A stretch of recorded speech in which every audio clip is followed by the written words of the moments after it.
Yo, what's going on, my beautiful people? It's creamslice. I hope you guys are having a beautiful day. And in today's video, we have got one of the tankiest builds I have made by far this season.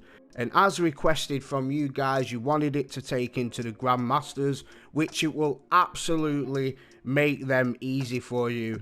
Any solo content, master lost sectors. As you can see from the footage here, I am 1576 and we are heading into this master lost sector. And just from a few of these clips, you can see the resistance that we have and the damage that we can absolutely tank, being nearly 15 light levels under the activity. Guys, this is no joke.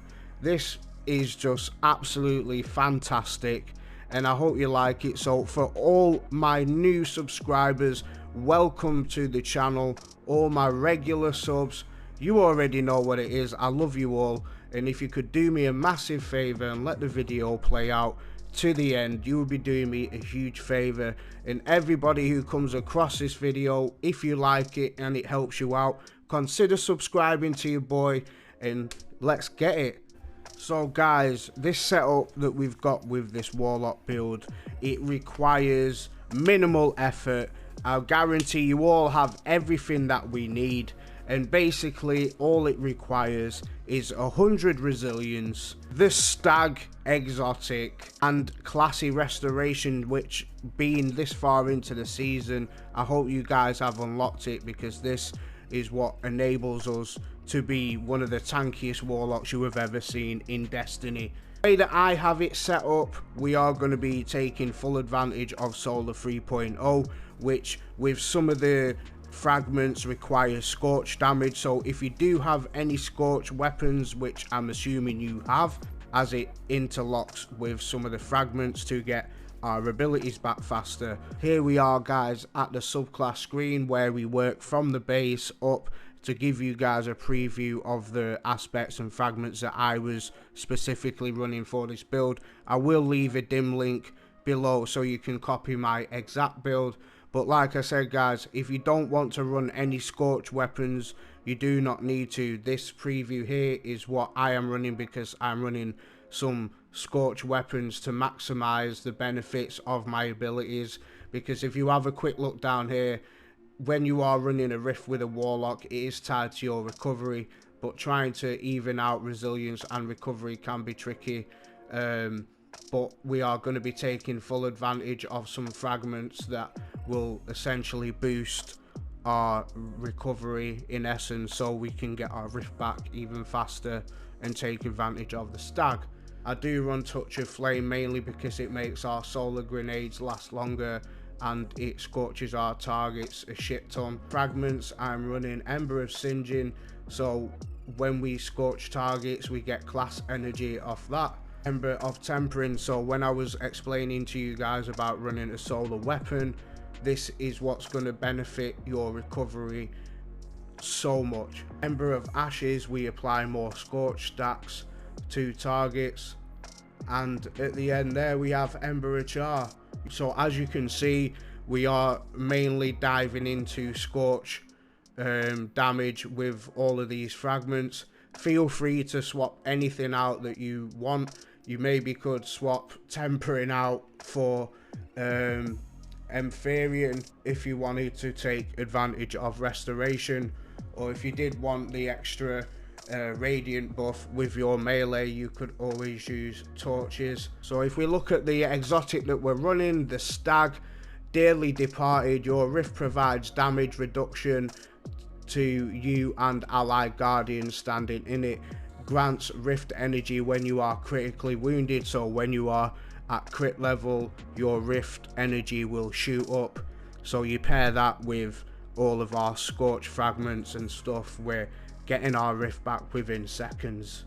In a fire team, this is highly beneficial in the harder contents, and where this build pretty much comes together is by equipping the artifact mod Classy Restoration. If you can see from the gameplay here, when we throw our rift down, we get a resist ×2 from our stag, and we also get the restoration as well from Classy Restoration. So both of these are working together plus your 100 resilience.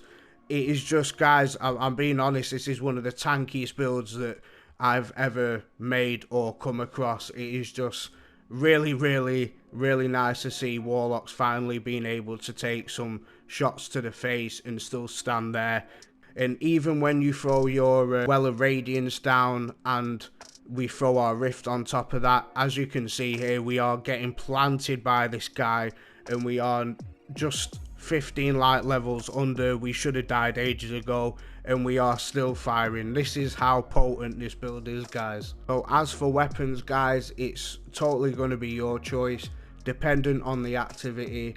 Mine was barrier champions and unstoppables, so I chose to run the new purpose, which is one of my favorite pulse rifles for barrier champions this season. It has adaptive munitions, and one of my favorite scorch weapons is definitely the Skyburner's Oath, and it's really good against the Cabal, and it scorches the hell out of targets. Other weapons you already know, guys, like the Callus mini tool and the Staccato with the perk Incandescent, which scorches targets. You already know that. And then whatever heavy you want to throw on, feel free to do so.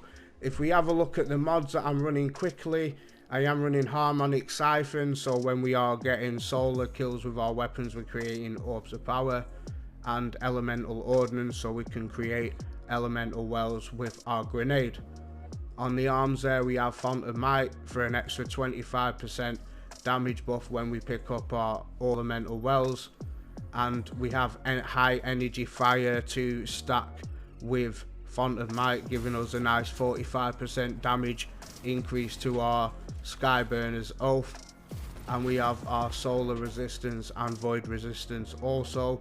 On the boots we have better already, so when we pick up an Orb of Power, which we'll be making with our solar weapons, we get a nice bump to our health through our passive play.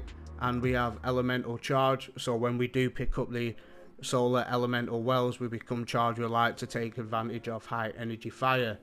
On the class item, we have Revitalizing Blast, because it's probably one of the best artifact mods this season, along with Classy Restoration. So guys, that is pretty much the build. I hope it helps you out a ton.